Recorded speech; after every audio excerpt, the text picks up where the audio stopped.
Bonjour à tous. Donc, on va peut-être, avant toute chose, faire un petit tour de table pour savoir qui est qui avant de commencer à échanger. D'accord? Alors, je commence ou vas-y?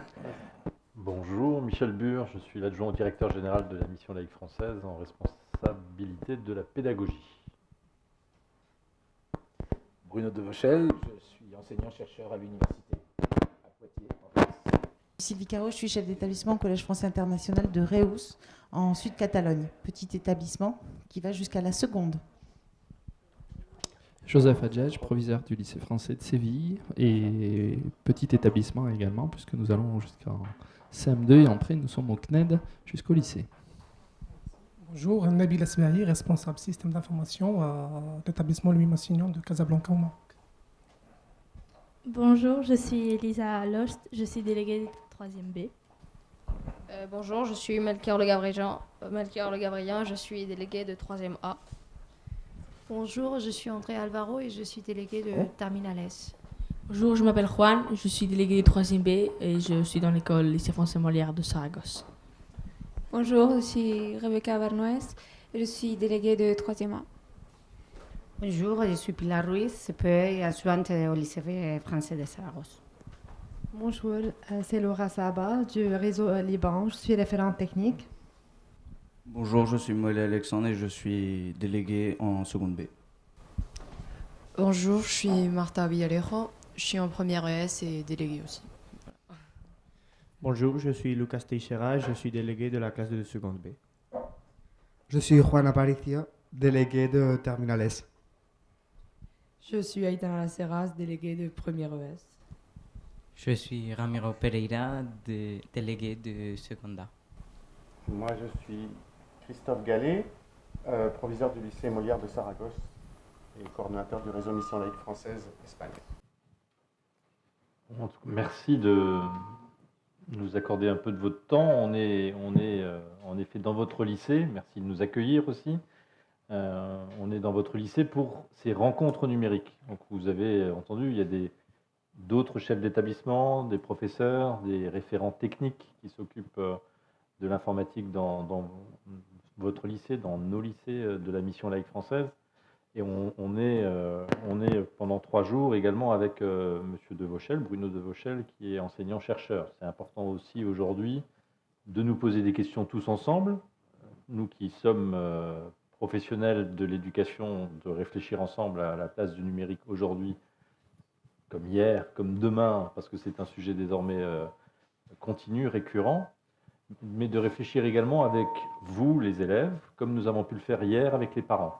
Aujourd'hui, on n'envisage pas de réfléchir à ces questions sans vous consulter, sans recueillir votre avis. Vous donner la parole, c'est très important. On n'a pas à se poser simplement la question de votre place dans l'établissement, de votre parcours, mais aussi de la voix qui doit vous être donnée, donc de la parole, de l'expression. Donc merci de vous rendre disponible, de représenter les autres élèves. Peut-être que certains, je ne sais pas si l'information d'ailleurs avait été transmise, peu importe. En tout cas, on a un site informatique MLF numérique sur lequel on a mis un certain nombre d'informations par rapport à ces rencontres et où on a ouvert 2 forums. C'est plutôt celui des parents où on a eu beaucoup de contributions de parents qui exprimaient leurs inquiétudes par rapport aux écrans, par rapport au numérique. On a également un forum pour les élèves, donc je veux dire c'est quelque chose sur lequel vous pourrez vous-même encore interagir ou éventuellement laisser des contributions si vous n'avez pas le sentiment en tout cas d'avoir pu le faire avec nous entièrement ce matin. Je reviendrai peut-être et reprendre peut-être le fil justement parce que le forum est ouvert certes, mais il y a quelques questions qui sont posées. Je crois que c'est bien peut-être de repartir de là et d'avoir un fil conducteur pour que le débat puisse s'organiser quand même si on vous invite vraiment à vous exprimer librement. Peut-être tout d'abord, quels sont les usages les plus fréquents pour vous, jeunes élèves, des outils numériques, à la maison, à l'école, dans ce lycée? Spontanément, à quoi vous pensez quand on parle d'usages fréquents, les plus fréquents de l'outil numérique? Surtout, on les utilise pour communiquer entre nous et pour passer notre temps, genre voir des séries ou jouer. Et sinon aussi, par rapport au lycée, pour travailler, pour faire des recherches, des travaux. Ah oui, aussi.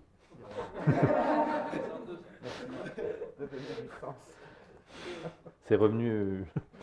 Parce que je l'ai perdu. Oui, ça marche. Ok, ok.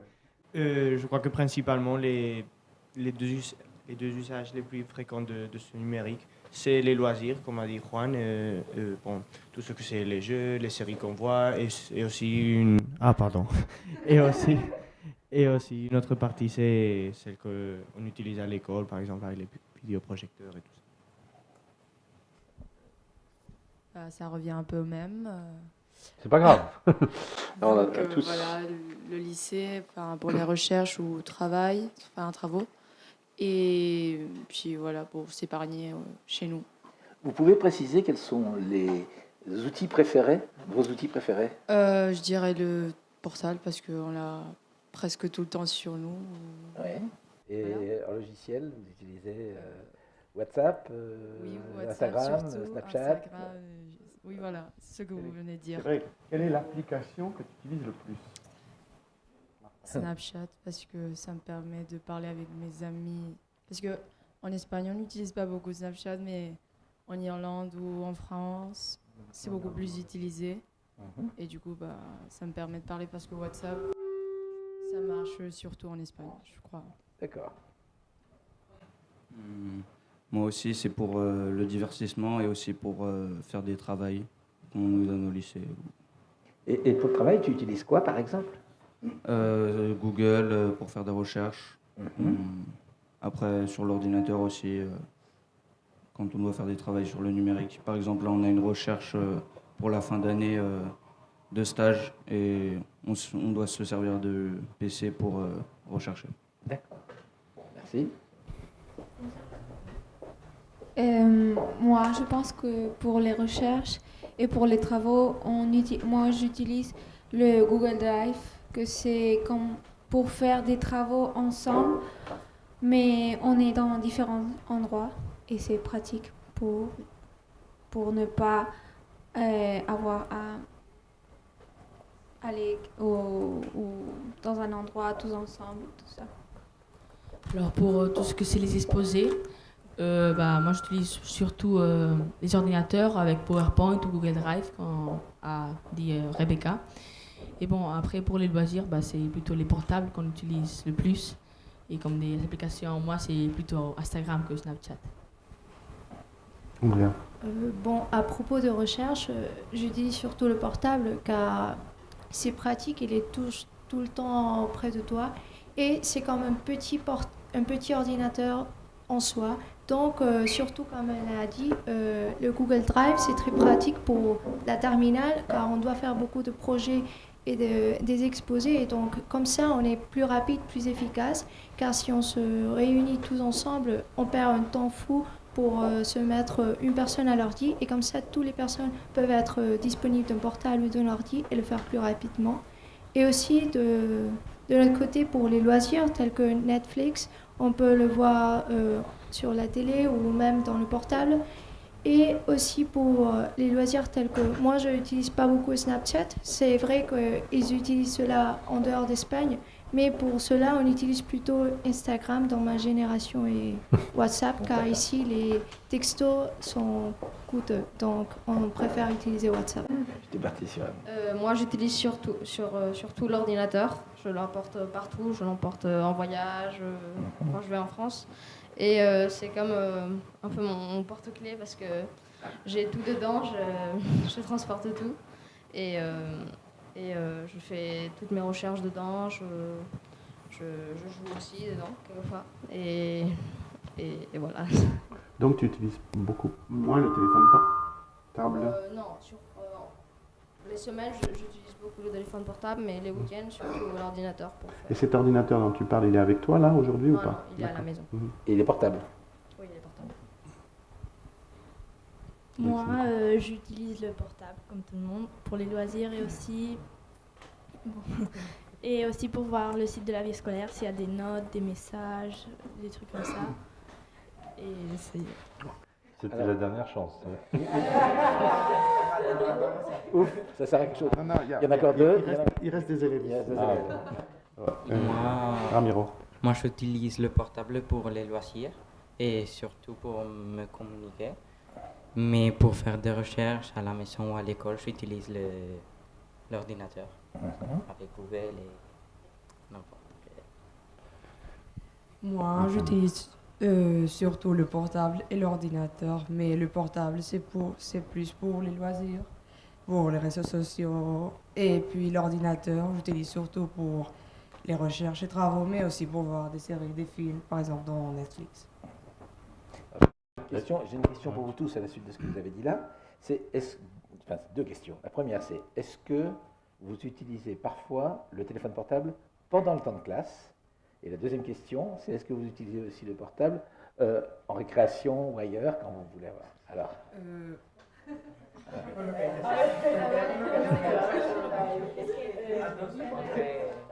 On est entre nous, personne n'entendra ça, même pas le directeur. C'est enregistré. Il n'y aura aucune punition. Il n'y aura aucune sanction. Moi, pendant la classe, non. Mais c'est vrai que parfois, il y a des profs qui nous laissent utiliser le portable pour des recherches en classe. Ils vous demandent? Oui, nous laissent. Parce qu'on n'a pas suffisamment d'ordi ou d'iPad pour tous les élèves. D'accord. Et sinon, oui, surtout dans les récréations, pour regarder à un moment les messages qu'on a reçus ou les notifications des réseaux sociaux. Oui, moi je crois en fait que dans le cas où on nous dit de sortir les portables pour faire un travail, moi comme j'ai plutôt le portable pour loisir, quand je travaille avec lui en classe des fois, bah je tente d'entrer aux réseaux sociaux et voilà, je crois que ce serait, oui, donc je crois que ce serait mieux ou de tablettes comme si on les utilise ici à l'école, au collège. Et voilà, je crois que les portables, ça... Donc en fait, ce que tu dis, c'est que quand un prof te donne l'autorisation d'utiliser ton portable, c'est source de diversion pour toi? C'est-à-dire que... En fait, avec le portable, en principe, non. En principe, je dois travailler parce que moi, je suis responsable et ça. Mais c'est vrai que des fois, quand les autres font des photos, moi aussi, je fais des photos, des trucs comme ça. Ou des stories en Instagram pour... Mais ouais, voilà, c'est un peu ça. Je pense que ce qu'il veut dire, c'est que tu es en train de faire des recherches, il t'arrive toutes les notifications, des messages et tout. Donc, tu veux rentrer un moment pour répondre. Et donc, ça te tente de laisser le travail de côté. C'est ça. Et en fait, surtout, c'est qu'on n'a pas le droit, en principe, d'utiliser le portable à l'intérieur. Alors... c'est pour ça. Il l'a dit, ouf. Alors, quand on l'utilise en cours, genre, ça tente beaucoup plus. Mais par exemple, je pense qu'utiliser un ordi pour prendre des notes, ça nous ferait gagner énormément de temps qu'au lieu de prendre à la main, puisque c'est beaucoup plus pratique. Quand vous les prenez à la main, vous les recopiez après sur votre ordinateur? Quelquefois, oui. Normalement, oui. Tous vous le faites, oui. D'accord. J'aimerais juste revenir sur la dimension loisir aussi par rapport aux écrans, et avant de continuer les autres questions aussi, et de passer la parole à chacun. La télé dans tout ça, vous regardez encore la télé ou c'est l'ordinateur maintenant? Parce que vous avez tous dit on regarde les séries, etc. Elle est où la télé? De moins en moins, puisqu'en fait, vu qu'on peut, sur Netflix, on peut choisir qu'est-ce qu'on veut regarder, on n'a pas besoin de regarder la télé ou il n'y a pas vraiment le choix, c'est ce qu'il y a. La télé, c'est surtout pour les journaux et tout. C'est pour les informations. Juste à côté, là. Il a dit dire pour les vieux, mais bon. Des gens comme vous. Et en fait, moi, je lis les journaux en ligne, je ne regarde pas la télé, les informations. Ouais. Moi, j'ai une question. Vous dites que quand vous êtes en classe, que le professeur vous autorise à regarder, à prendre votre téléphone pour faire une recherche, et que vous êtes un peu perturbé par les notifications qui arrivent. Est-ce que quand vous travaillez chez vous, à la maison, votre portable, il est à côté, il vous perturbe, il vous empêche d'avancer, comment ça se passe? C'est que moi, quand je fais mes devoirs, je suis en train d'étudier, je laisse le portable de côté. je vais mettre dans un casier ou dans une chambre. Alors, une question, Aitana, tu le laisses de côté parce que c'est une règle qui a été établie à la maison ou c'est toi C'est qui... moi. Parce que c'est très difficile de... Pardon. Parce que c'est très difficile, et tu es en train d'étudier, tu vois qu'ils arrivent, les notifications, puis il y a des personnes qui t'écrivent, donc tu commences à regarder le portable et tu n'es pas totalement dans tes études. Tout à fait. Moi, des fois, si mes parents sont à la maison, je préfère leur donner le portable et comme ça, je suis sûre que je ne vais pas le prendre. Quelle discipline. On va parler de c'est pas mal. Et qui veut...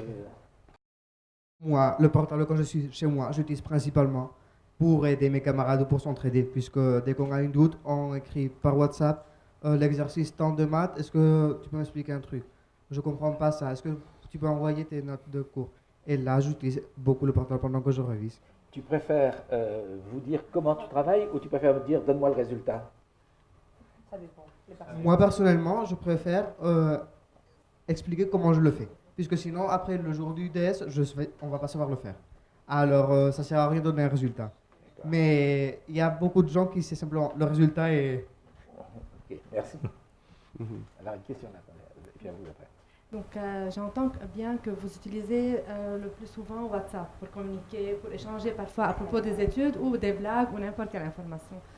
Mais est-ce que vous assurez toujours de la validité et des sources de cette information ou bien vous transférez? Est-ce que quelqu'un a été victime de fake news, par exemple?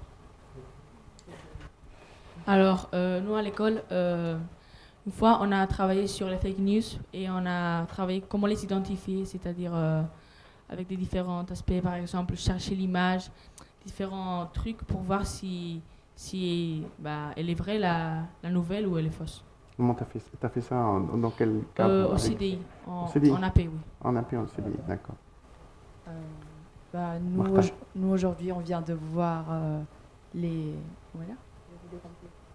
Des complots. La théorie du complot, c'est ça? Oui, en EMC. Et on a fait une étude de cas, chacun a regardé un complot et on a commencé à parler, par exemple, de la mort de Lady Di, où on disait qu'elle pourrait être assassinée par la famille royale, où il y avait aussi les hypothèses des reptiliens, le fait que l'homme n'est jamais arrivé à la Lune, que Hitler est parti en Amérique du Sud, plein de théories. Et après, Monsieur Bataille, notre prof de EMC, nous a donné un schéma comment filtrer les informations pour savoir si elles étaient fausses ou pas, avec des questions simples. Voilà. Et vous avez découvert quelque chose après ce que vous avez fait là? Qu'est-ce que vous avez découvert de plus important? Il faut regarder la source que l'on regarde, parce que même et faire aussi attention. Enfin, nous-mêmes, on a une opinion, et si moi je lis, il y a des reptiliens par bon sens ou par logique. Je pense que c'est pas vrai, même si sur Wikipédia ils vont me dire ça. Après, ça dépend des gens. Oui, que par exemple, dans le cas où Neil Armstrong, par exemple, arrive sur la Lune, les Russes vont dire dans ces nouvelles que non. Parce qu'il y a une rivalité entre les deux pays. Par contre, les nouvelles des États-Unis, ils vont dire que oui, ils sont attardés. C'est-à-dire qu'il faut regarder les différents, il faut faire les différents, il faut voir les différents... Vous comparez? Oui, il faut comparer. Comparer les sources, c'est ça. Oui, c'est ça ce qu'il vient de dire. C'est que par exemple, les médias chinois, ils vont affirmer que par exemple l'île de Taïwan, elle fait partie de la Chine. Mais après, si on voit d'autres sources, par exemple des États-Unis, autrefois, on peut voir qu'ils disent que Taïwan c'est un autre pays. On peut voir que Trump est allé voir Taïwan et pas Chine, même si les Chinois ils vont dire après que non. Donc ça dépend des sources et aussi des opinions des personnes qui vont écrire ces nouvelles. Et donc ça va être plus envisagé vers les personnes qui ont des mentalités différentes. Donc on peut dire dans une partie que c'est des personnes qui vont dire que ces nouvelles sont fausses, mais d'autres non, car ça dépend de la forme de pensée qu'ont ces lecteurs, car ils vont être écrits pour un certain groupe qui ont une mentalité plus ou moins orientée vers vers ce côté ou vers l'autre. Et est-ce que vous estimez, vous, pour le coup, dans ce lycée, suffisamment bien outillé pour comprendre et analyser les informations diffusées sur Internet? Parce qu'on a l'impression que c'est presque une expression personnelle. Est-ce que c'est une expression personnelle forgée en famille, ou est-ce que c'est forgé entre camarades, ou dans le cadre des enseignements de ce lycée?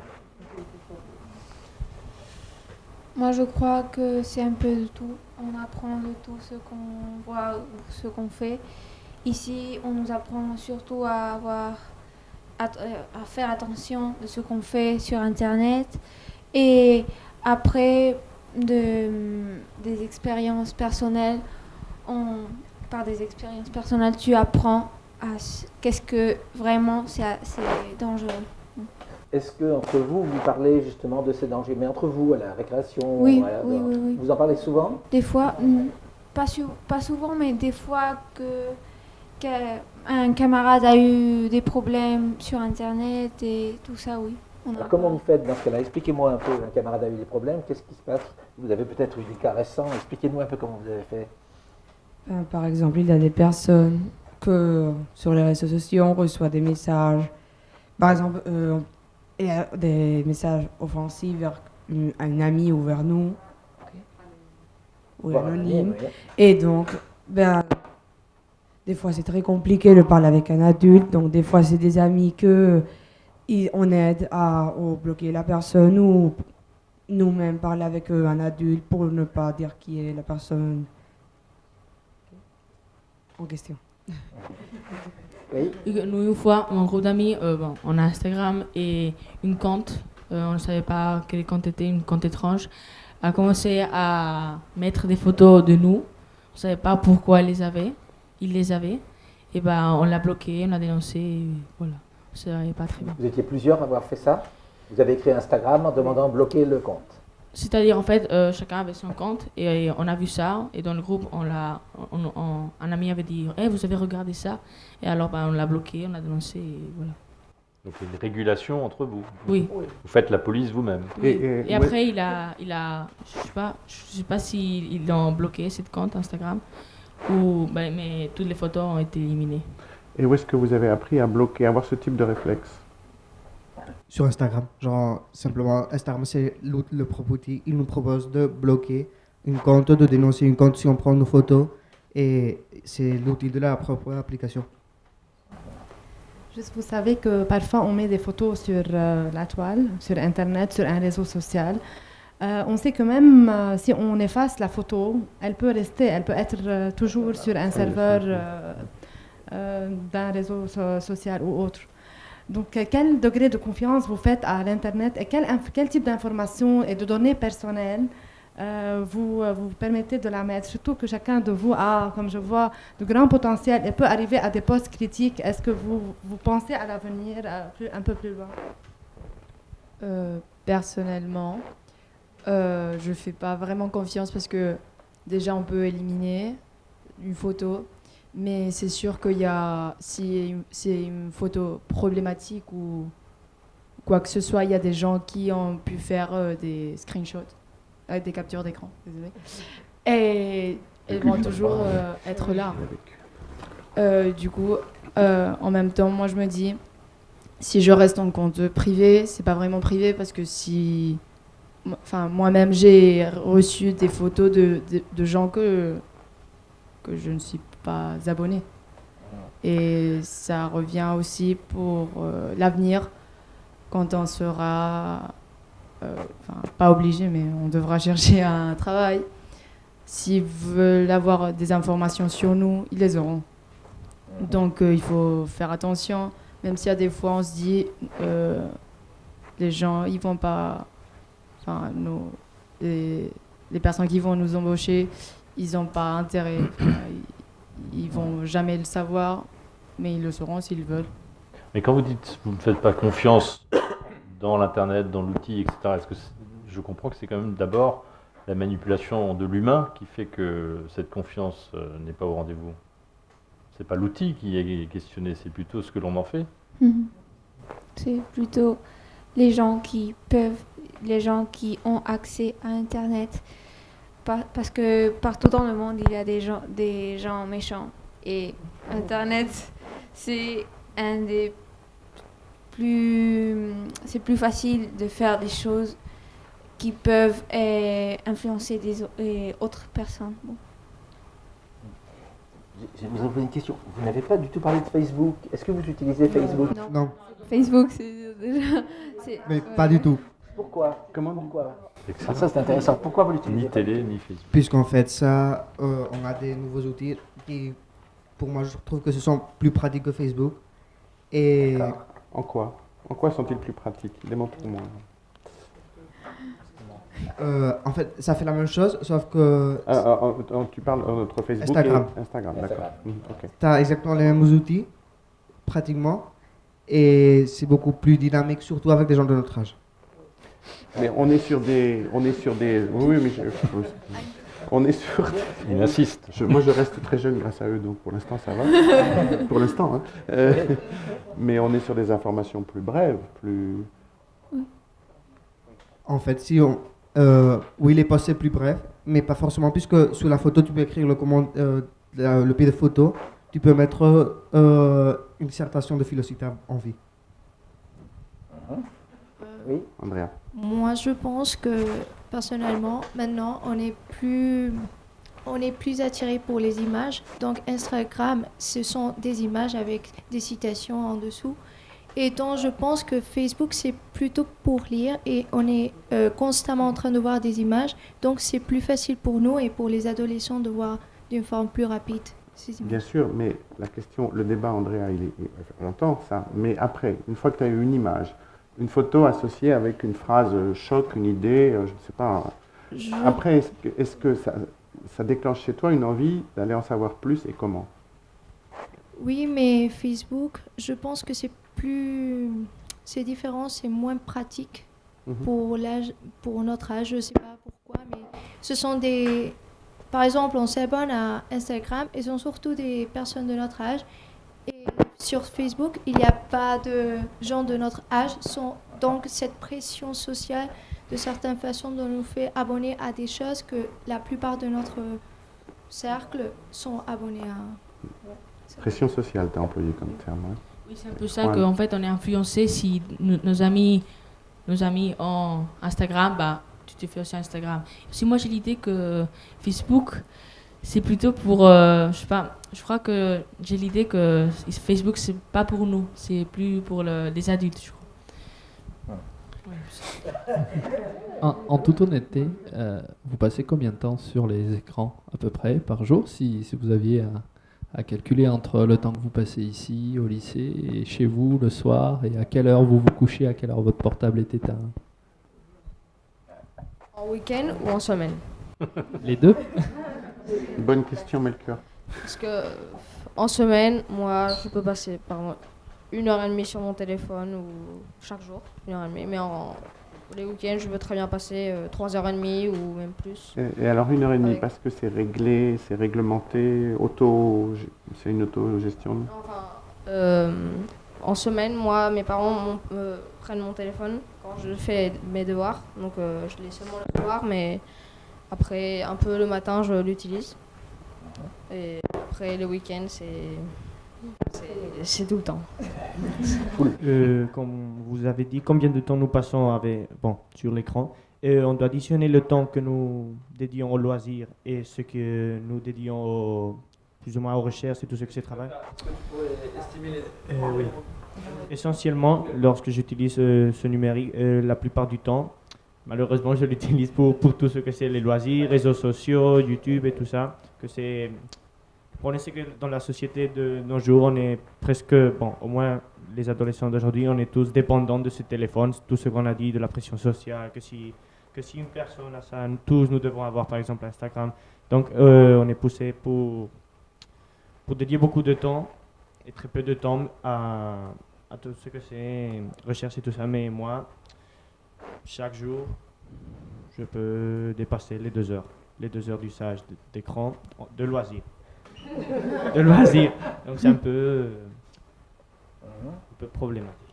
Moi, je crois que ça dépend le jour. Par exemple, si on a un travail à faire sur quelque chose, des recherches, moi, j'ai resté par exemple 3 heures à faire des recherches et à faire tout le travail et ça. Et après, plus le temps de loisir, ça peut être 4 heures, ça peut arriver des fois, des jours que c'est plus long l'usage. Je veux faire le point sur, là maintenant, iPhone a fait le nouveau iOS, où là maintenant on est conscient de le temps qu'on passe sur notre téléphone. C'est effrayant, hein, t'as vu? Et il y a même le graphique, où il y a la partie où on consacre à utiliser les réseaux sociaux, et d'une partie tout ce qui est recherche ou être sur, par exemple, la partie de santé. Et ça se voit parfaitement que quand on pense qu'on a pris le téléphone pendant 10 minutes, on a passé beaucoup plus que ça, ou ces moments où on prend le tel pour faire un break. 3h14 de proviseur. Par jour. 3 heures. Une semaine. Tous les Non, jours. c'est sur la semaine, c'est une moyenne sur la semaine. Mais une semaine où il y a eu les rencontres numériques. Je voudrais savoir, j'ai un enfant de 9 ans et j'entends parler de pression sociale. J'aimerais bien que l'on approfondisse un peu plus sur cette expression qui reste un peu floue. Moi, je pense que cela commence quand l'enfant veut avoir son premier téléphone portable. Et donc, c'est à ce moment-là, lorsqu'une personne de sa classe a son premier portable, qui va près de ses amis et disent « Oh, regarde, j'ai un nouveau portable ». Et les amis veulent aussi avoir un portable. Donc, à la maison, c'est là où on demande à ses parents que je veux un portable car mes amis ils ont un. Donc, c'est dans ce moment-là que si tu n'as pas le portable, c'est comme si tu es exclu de ce groupe d'amis. Donc, cela crée une pression. Mais ce n'est pas seulement pour l'acquisition d'un portable, mais c'est aussi au niveau d'Instagram ou de réseaux sociaux, par exemple WhatsApp. Quand tes amis ont des données et toi, tu n'as pas. Donc, tu peux pas avoir Internet quand tu veux. Et aussi, par exemple, si tu n'es pas dans un réseau social, tu peux pas être au courant de toutes les nouvelles qu'il y a. Donc, cela pose un problème et peut même te laisser à part dans ton groupe d'amis. Donc, cela fait de pression d'avoir ce que les autres ont. Mais c'est aussi, par exemple, moi personnellement, j'ai pas beaucoup de temps entre semaines pour utiliser mon téléphone. Et comme tout est maintenant sur les réseaux sociaux et on est toujours connecté à nos amis et notre famille, quand tu passes plusieurs heures de suite à ne pas utiliser le téléphone, les personnes commencent à te mettre de la pression pour que tu le prennes, parce qu'on doit parler de ça, ou on doit faire ça, ou tu dois être au courant de ça. Et si tu ne suis pas toutes les informations, les nouvelles de ton cercle d'amis, c'est comme que tu es un peu déconnecté ou décoté lors des conversations qu'on a dans la récréation ou en classe. Donc mais c'est pas seulement aussi dans le domaine des loisirs, parce que si tu lis pas, on regarde pas les journaux online ou des choses comme ça. Donc en classe, lorsqu'on parle, tu ne sais pas non plus. Donc c'est tout le temps un cercle vicieux de si tu n'as pas pris ton portable ou tu n'es pas connecté, tu ne sais pas les informations, donc tu es un peu dehors de la société. Moi, réellement, je pense que quand on dit exclu de notre groupe d'amis, c'est pas vraiment parce que on dit, bon, quand tu n'as pas de téléphone ou tu n'as pas ces réseaux sociaux, on te parle pas. C'est pas ça, c'est que comme la plupart du temps, on la passe sur les nouvelles qu'il y a aux réseaux sociaux, la plupart du temps, on parle de ça. Donc, si tu n'as pas cette base, on va dire, tu peux pas parler avec tes amis. Oui. Moi, je pense que comme on est dans une société de plus en plus numérisée, les enfants ont des téléphones ou pas forcément des objets numériques de plus en plus tôt. Et quand on est jeune, on est facilement influençable. Et comme il n'y a pas forcément des bonnes choses sur Internet, les enfants peuvent tomber dessus et ça n'a pas forcément des bons effets sur eux. Une des inquiétudes, c'est quand on est très jeune. Par exemple, on cherche sur Internet des informations. Et après, selon ce qu'on cherche, un autre jour, on rentre sur la même application et on a des nouvelles qui nous apparaissent sur ce qu'on a cherché le jour d'avant. C'est-à-dire, c'est comme on rentre dans un boucle et après, c'est très difficile de s'échapper. Et bah, on commence à être très obsessionné. Ouais, je voudrais évoquer quelque chose parce que lorsqu'on a déjà travaillé en amont pour préparer cette séance, bon, on se connaît depuis longtemps hein, tous, et les grands, les élèves de terminale notamment, qui sont parfois les premiers dans des familles, et on fait part de la différence, c'est-à-dire qu'on parle là de la gestion du rapport à ces nouveaux outils, de plus en plus performants, de plus en plus intuitifs, etc. Ils se sentaient, c'est ce que j'ai perçu, hein, les grands se sentaient un peu plus armés et capables de gérer cette possible addiction, et ils constataient que leurs petits frères, petites sœurs, eux, avaient un rapport très différent. En fait, moi j'ai 2 frères plus petits, et moi j'ai mon portable tard, et surtout les données je les ai eues en fin de seconde. Le portable en fin de 4e. Alors, quand j'avais mon portable, quand je pouvais accéder librement à Internet, j'étais déjà un peu plus mûr que mon petit frère qui a son portable en 5e. Il est en 4e, il a déjà des données. Et alors, ils sont beaucoup plus exposés puisqu'ils ne sont pas prêts à faire face, puisqu'ils s'ouvrent à un monde nouveau où tout le monde peut leur dire n'importe quoi, ils peuvent lire n'importe quoi. Et là, je trouve qu'il est moins préparé que je l'étais quand j'ai eu cet accès à ce nouveau monde. Est-ce que toi tu l'aides? Des fois. Mais j'ai suffisamment de trucs à faire pour le lycée comme pour en plus faire ceux de mon frère. Alors, si vous parlez avec nos profs, peut-être ça ira mieux. Est-ce que vous trouvez aujourd'hui que l'école vous prépare justement à ce que tu viens d'évoquer? Tu dis j'ai plus de recul que mon petit frère. Est-ce que aujourd'hui, ici, ce lieu-là, c'est un lieu où on vous prépare à l'utiliser de manière habile? Oui, puisqu'en fait, les premières recherches qu'on fait sur Internet, on les fait avec le lycée, bon, avec le collège. La première contact avec le numérique, normalement, c'est un cours pour faire des recherches, des trucs sur Internet. Et on le fait à l'intérieur du lycée, on est contrôlé, on est encadré. Mais dès que tu sors du lycée, tu es libre de faire ce que tu veux avec ce que tu as appris. Alors, c'est un point positif, c'est tu es contrôlé pour la première fois. Le point négatif, c'est on t'ouvre ce nouveau monde et on t'apprend comment chercher des trucs sur ce nouveau monde et on t'expose à ces dangers. Alors tout à l'heure, vous avez évoqué Netflix, vous avez évoqué la vidéo. Un moment, on a évoqué YouTube. Alors j'aimerais bien qu'on parle un peu de YouTube et de votre utilisation de YouTube. Est-ce que vous utilisez beaucoup YouTube? Qu'est-ce que vous faites comme usage de YouTube? Qu'est-ce que vous regardez? Alors, allez-y. Surtout en YouTube, on écoute de la musique. Aussi maintenant, je pense que tout le monde a ses youtubeurs préférés, donc ils regardent régulièrement les vidéos qu'ils postent. Et YouTube, je crois qu'il est devenu un des réseaux sociaux les plus utilisés parce que aussi même pour faire des recherches, on utilise YouTube parce qu'il apparaît des vidéos qui t'expliquent tout. Même quand tu as des examens, tu cherches le cours, le cours explique dans 3 minutes et tu vas pas passer 7 heures à relire le même cours, donc c'est un peu plus rapide. Mais moi, ce que je voulais dire, ce qu'il a dit Juan, c'est que c'est vrai qu'avant, par exemple, moi, mon premier outil numérique, c'est vrai que j'ai fait à l'école.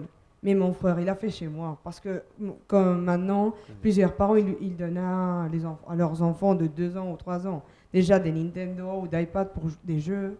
Ils savent déjà utiliser. Donc, lorsqu'ils arrivent à l'école, c'est plus facile. Et donc, je pense que maintenant, ils ont exposé plus tôt. Et on voit beaucoup la différence parce que moi aussi, j'ai eu mes données plus tard. Et mon frère, il a eu avant que moi. Et en plus, mes parents au début me contrôlaient à mon frère. Directement le téléphone, il fait ce qu'il veut, personne ne sait rien. Donc. Oui, en revenant sur le thème de YouTube, alors, je crois qu'en YouTube, on passe beaucoup de temps car on cherche une vidéo. Et après, YouTube cherche à nous mettre, c'est-à-dire quand on voit la vidéo, dans le côté, on a des vidéos, des suggérences.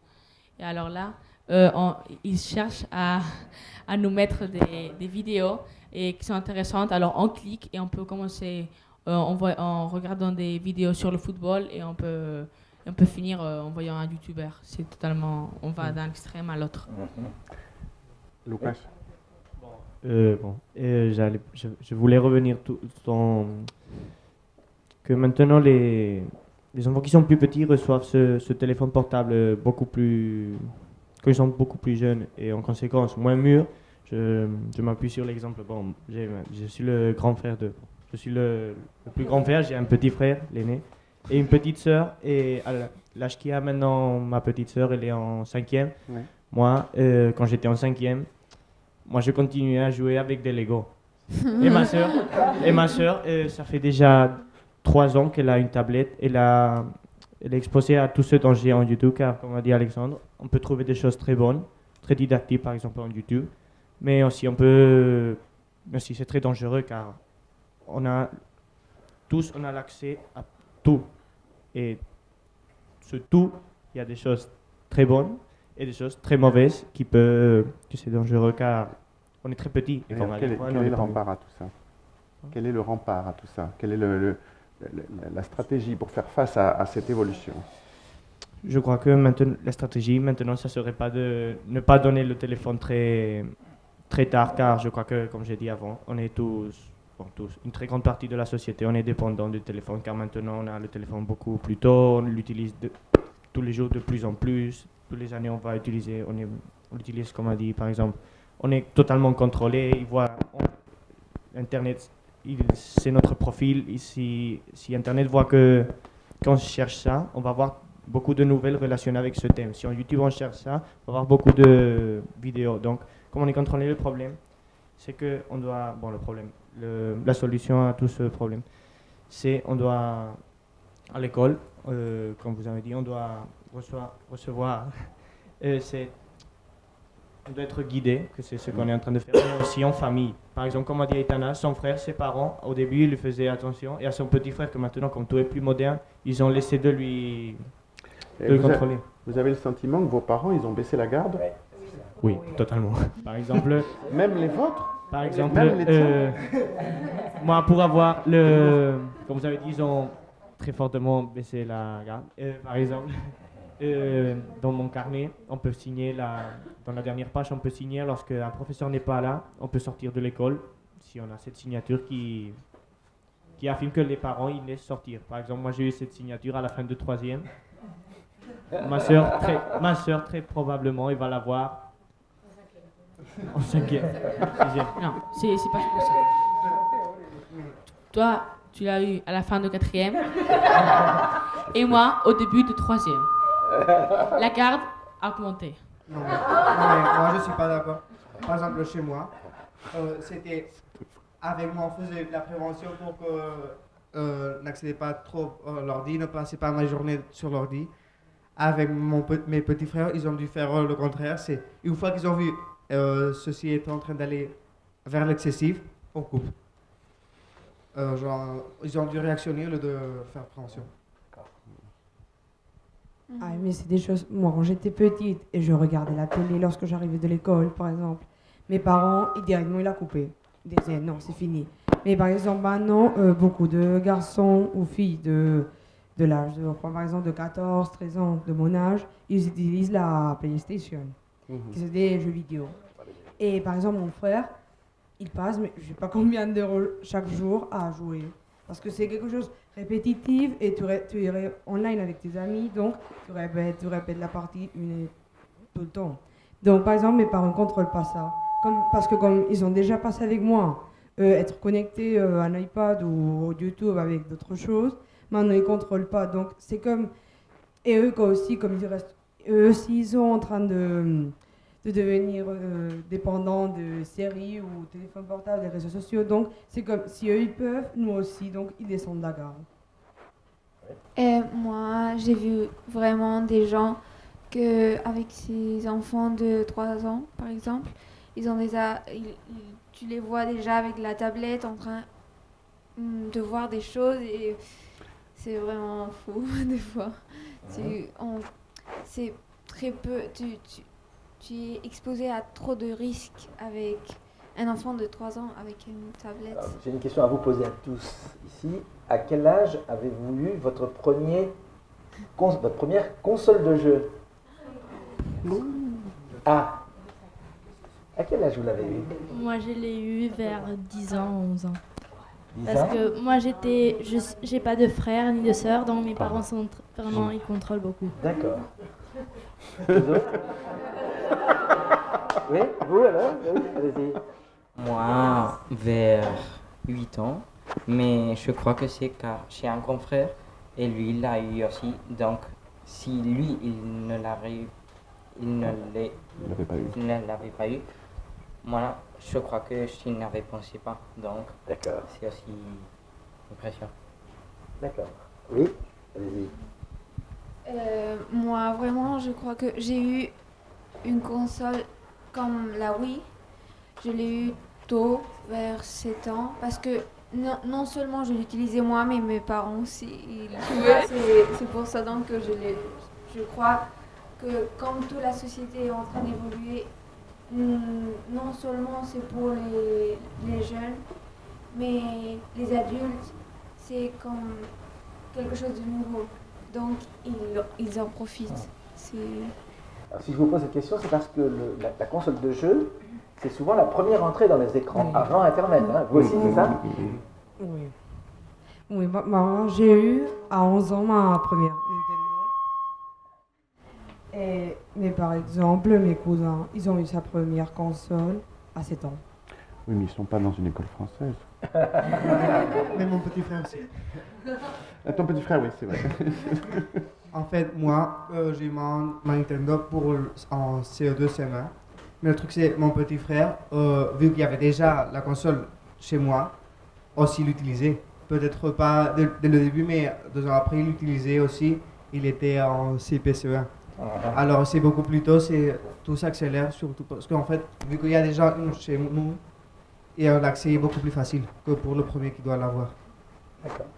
Donc en fait, les grands frères et grandes sœurs sont probablement mieux formés, mieux préparés à la prévention, même que les parents. Je ne sais pas. Plus ou moins. Alors, vos parents, ils maîtrisent bien ces choses-là ou pas? Non. En fait, nos parents, ils ne connaissent pas. Donc alors, vous pouvez leur mentir. Et vous pouvez les promener, les balader. Les manipuler. Moi, je pense à propos de cela que nous, on a vécu jusqu'à 10 ans environ avec pas de technologie, sans tablette, sans une console, mais on l'utilisait à peine une heure par semaine ou pas du tout. Et c'était seulement l'avoir. Mais après jouer, c'était pas important car on préférait jouer entre courir ou sauter à la corde et tout ça. Mais maintenant, à 6 ans, ils sont avec la console ou le portable, la tablette. Et donc, pour les parents, ils n'ont pas vécu ça aussi, pas cela. Ils ont déjà, vers 30, 40 ans, ils ont commencé à avoir les ordis, les portables et tout ça. Donc, c'est nouveau, c'est choquant pour eux.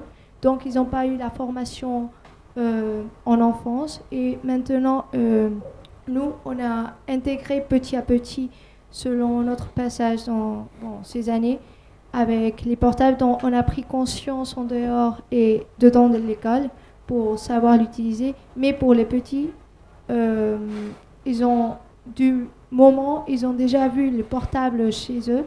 Donc ça a été un choc, mais un choc pour l'utiliser. Donc ils savent pas contrôler l'utilisation de ce numérique. Vous leur apprenez à vos parents? C'est vous qui leur apprenez à vos parents?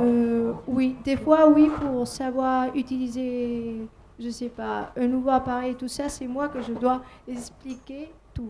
Ou comment utiliser des logiciels ou des applis. J'ai une question pour prolonger ce que vous venez de dire aussi à propos de vos parents qui ne connaissent pas, vous leur montrez à vos parents, etc. Et vos professeurs? Ils connaissent, eux, ou ils ont besoin, comme vos parents? Ils utilisent, ils ont des comptes en Instagram et en Facebook. C'est vrai, c'est vrai. Donc vos professeurs sont à jour? Bon, moi, des fois, je pense que personnellement, bon, c'est lors des techniques, par exemple, le ordi pour le connecter au projecteur, il y a des fois des professeurs ont certains problèmes ou pour allumer le volume et tout ça, ils savent pas comment ça fonctionne. Donc, on doit, des fois, on doit les aider, oui. Lors de utiliser des programmes internet informatique, et ils ne trouvent pas à le mettre par exemple sur le tablette, des choses comme ça. Il y a toujours quelqu'un qui doit se lever pour le montrer. Ou... Et plus le professeur est plus âgé, moins il sait des numériques. En général. Est-ce que vous voyez une différence entre les dominantes disciplinaires? Oui. Mais en fait, surtout, il y a des profs qui veulent utiliser beaucoup l'Internet. En S, on utilise énormément. Dans les matières scientifiques, on utilise énormément des ordi, on utilise énormément d'applications. En maths, Monsieur Montagnès, par exemple, là pour savoir où on est, on a une application et on peut faire des mini-tests avec l'application du portable. Il voit nos résultats dès le moment qu'on a fait et ça fait gagner du temps, si ça marche, puisqu'après il faut que ça marche. Mais après, en français l'année dernière, allumer le projecteur, c'était un spectacle. En français l'année dernière, d'accord.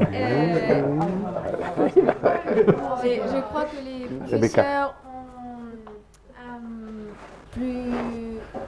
ils contrôlent plus les réseaux sociaux ou bon, l'internet et tout ça parce que ils sont plus de temps avec des jeunes, donc ils apprennent plus.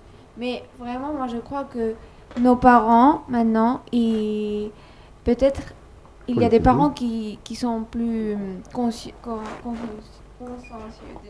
des risques et tout ça, et peut-être qu'ils savent plus que nous, mais nous, quand nous aurons l'âge de nos parents, vraiment je crois qu'on sera plus... mieux armés, oui. mieux préparés. Vous espérez, sauf si ça progresse. Pensez ça aussi. Peut-être. Oui, et puis vous allez mieux les guider, et puis vous allez les inscrire dans une école française, évidemment, Lucas.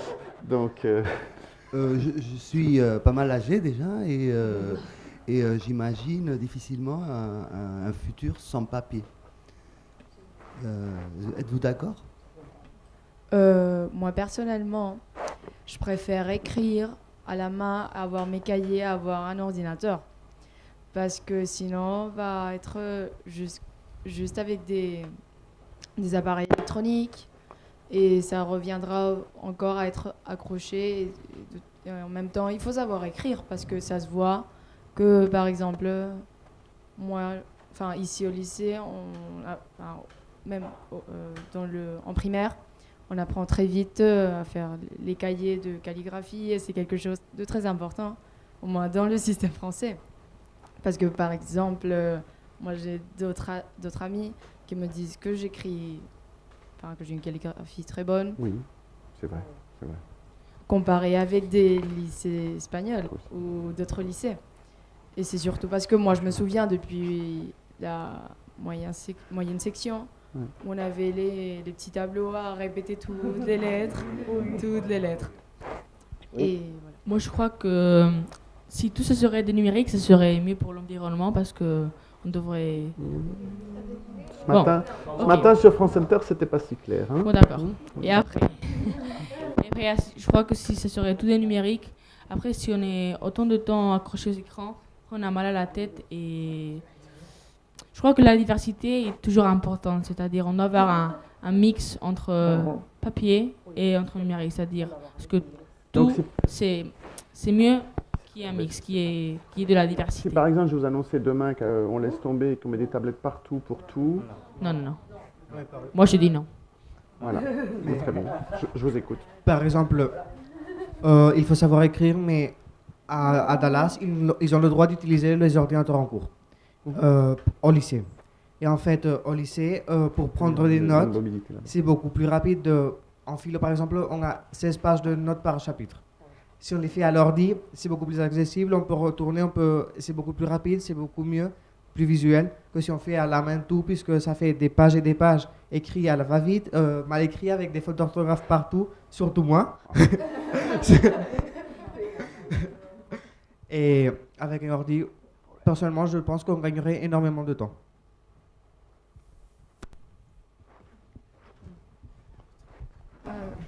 J'aime bien revenir au sujet de la recherche. Vous avez parlé tout à l'heure que vous faites des recherches en utilisant le numérique. Donc, une des pistes, c'est la recherche. Et j'ai entendu à plusieurs reprises le mot Google. Donc, est-ce que c'est commun? Donc, la première chose que vous faites, vous ouvrez en page d'accueil Google, vous recherchez.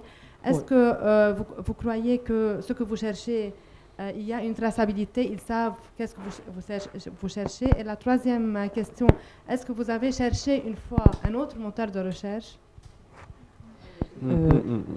Et dans la recherche, moi surtout je trouve Google, genre j'utilise Google, mais oui, lorsque par exemple j'étais en France, j'ai trouvé d'autres endroits de recherche qui n'étaient pas Google.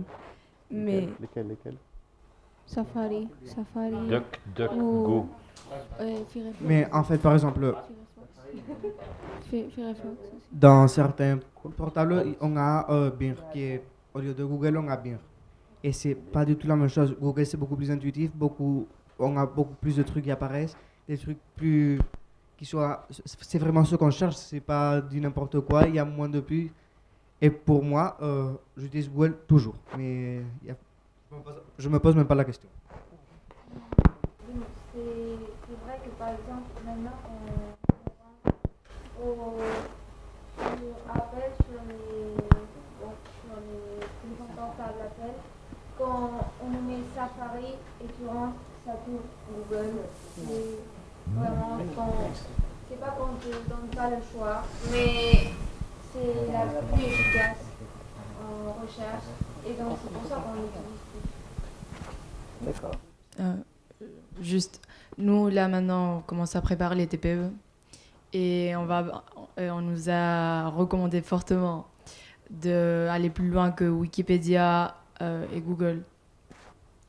Du coup, on a commencé à regarder des revues d'économie ou même des journaux qu'avant on ne faisait pas, et on retrouve également des informations qui sont à la fois beaucoup plus pertinentes parce que la source est plus fiable. Mais pour chercher ces revues, tu utilises Google. Le truc, c'est que... vous avez dit tout à l'heure aussi que vous utilisez YouTube pour faire des recherches. Ouais, mais YouTube, c'est Google. Oui, mais vous cherchez dans des vidéos uniquement. Simplement, en fait, le truc, par exemple, Google, tu cherches une information et tu accèdes aussi à YouTube directement. Puisque à Google, c'est la même entreprise, alors c'est connecté et on nous offre des vidéos aussi. Alors, Google, c'est la base. Et après, c'est vrai qu'on doit aller plus loin que Wikipédia, puisqu'il y a des sources beaucoup plus fiables. Wikipédia, on peut faire n'importe quoi, pratiquement. Alors, c'est vrai qu'on doit chercher des revues, des divulgations scientifiques, des journaux sérieux, et pas que Wikipédia et les 3 premières pages web qu'on retrouve. Une question, est-ce que vos professeurs, parfois, vous donnent des listes de sites à aller voir? Oui. Oui. Ça vous évite de passer par le moteur de recherche, vous allez directement dessus. Oui. Mais aussi, généralement, lorsqu'on va chercher des journaux ou toutes les pages web, on passe par Google.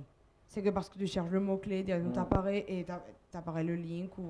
Donc c'est très rapide. Donc c'est pour ça que tout le monde utilise.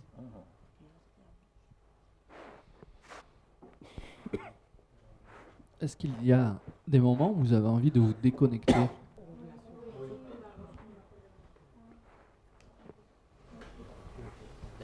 Moi oui, parce que des fois j'en ai un peu marre d'être tout le temps sur le téléphone. Par exemple, il y a des jours que sur Instagram, il n'y a rien, donc tu finis tout et tu t'ennuies, tu vas prendre le portable, mais il n'y a rien non plus, donc c'est un peu ennuyant pour moi. Moi, vraiment, j'ai eu aussi des problèmes parce que la société et mes amis ont tout le temps le portable sur eux. Et j'ai eu des problèmes parce que je suis pas tout le temps avec le téléphone. Et ça, c'est bon, où on voit par exemple Instagram.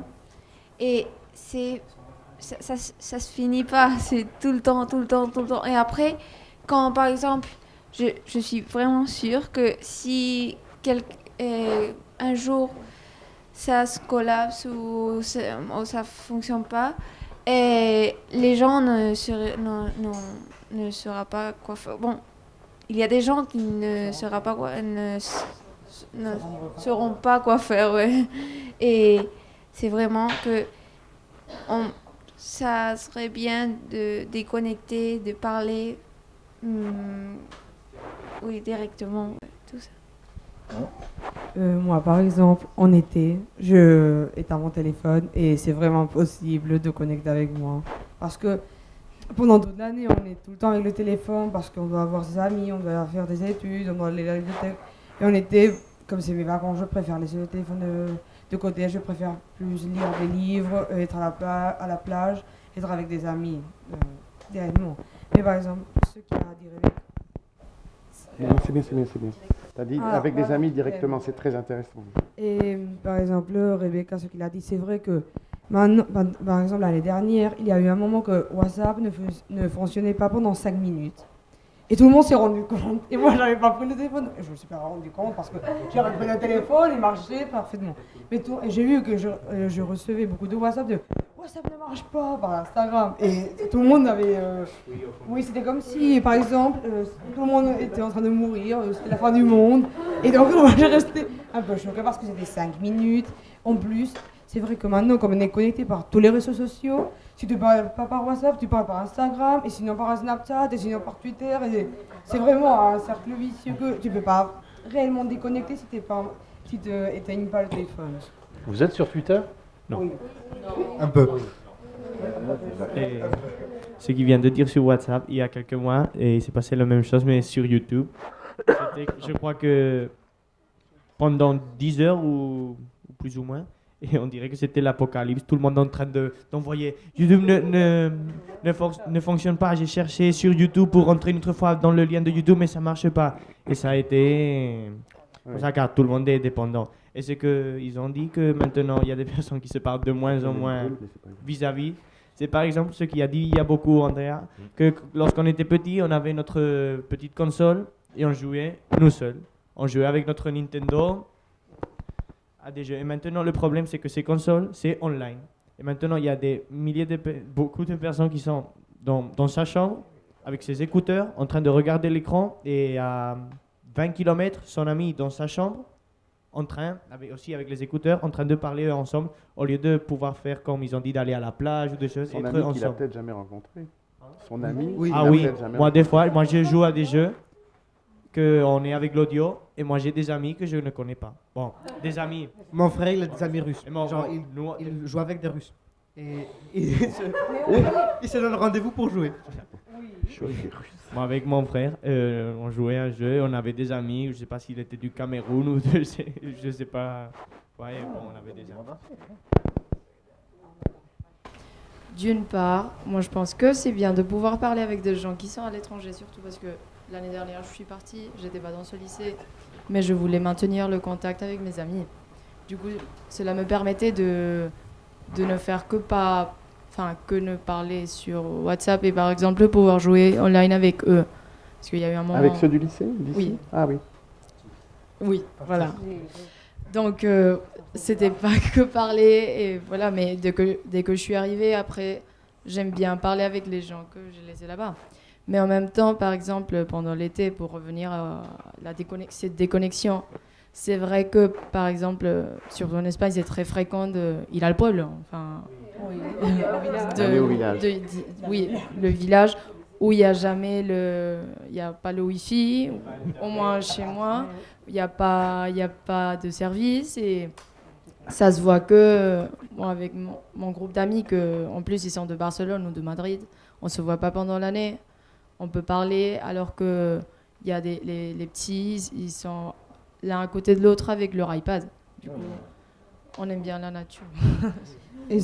Et maintenant, par exemple, avec le portable, c'est surtout lorsque, par exemple, on va beaucoup maintenant dans les bars, qu'il y a une famille, et donc tu vois les enfants avec le portable, ou tu es avec un rendez-vous, il y a toujours quelqu'un qui est avec le téléphone lorsqu'on est en train de manger. Et par exemple, moi, à mon âge, c'est très fréquent lorsque tu as un rendez-vous avec un ami, d'être en train de parler avec lui et que l'autre personne, pendant que toi tu parles, il est avec le téléphone. Et c'est très fréquent. Et chaque fois, on voit plus que les personnes utilisent le téléphone. Et cette partie d'éducation, comme il a disparu un peu, le respect vers l'autre personne. Oui, que comme tout, les numériques ont des choses, des points qui sont positifs et aussi négatifs. Par exemple, les numériques isolent les personnes, les gens, comme m'a dit avant Martha, qui sont dans des villages isolés, ils sont comme à l'écart du monde parce qu'ils n'ont pas de connexion. Et comme on est tous dépendants des numériques, on est isolés. Et après, un autre point négatif, c'est par exemple ce qu'a dit Aitana. Dans le bar, par exemple, il y a un couple qui a un bébé. Et par exemple, il commence à être pénible, à crier. On lui donne le téléphone au lieu de... c'est-à-dire le téléphone, le portable, c'est lui qui donne l'éducation à le bébé au lieu de ses parents. Ça serait ce que ça devrait être. Moi, je voulais dire ce qu'elle a dit du village, qu'il n'y a pas d'internet, de wifi ni rien. Avant, dans mon village, on était tous en train de jouer au football, à quelque chose. Mais maintenant, ils ont fait quelque chose qu'il arrive de l'internet, donc il y a des gens qui même ne sortent pas de la maison, ils restent avec son téléphone. Pourquoi ils vont au village? C'est vrai, oui, c'est vrai que au village, c'est plus fréquent de voir les gens dans la rue, mais dans les villes, tu peux entendre des camarades qui disent qu'ils ont passé pratiquement 6 heures pendant la nuit en train de jouer. Et c'est...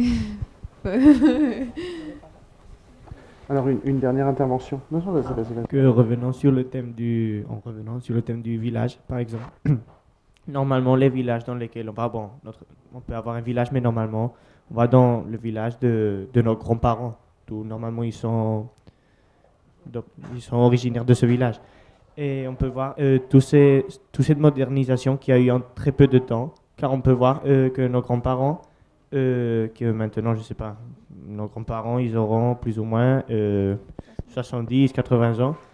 Et on peut voir qu'en 40 ans, il y a eu un changement brutal, car par exemple, lorsqu'ils nous voient en train avec le téléphone dans le village, ils ne se fâchent pas, mais ils nous disent comment vous pouvez faire ça? Si moi, quand j'étais petit avec votre âge, j'allais à la rivière, je jouais avec mes amis, j'allais dans la forêt. Donc, ce que je veux dire, c'est que le village, par exemple, normalement, dans les villages où il n'y a pas de connexion, dans le cas que c'est le nôtre, et on revient un peu comme en arrière, car on fait des choses qu'on ne fait pas normalement dans la ville, on ne rentre pas sur les réseaux sociaux, car on ne peut pas. Mais par exemple, je ne sais pas, on va par exemple faire des promenades, des choses comme ça, des choses qu'on ne ferait jamais en ville.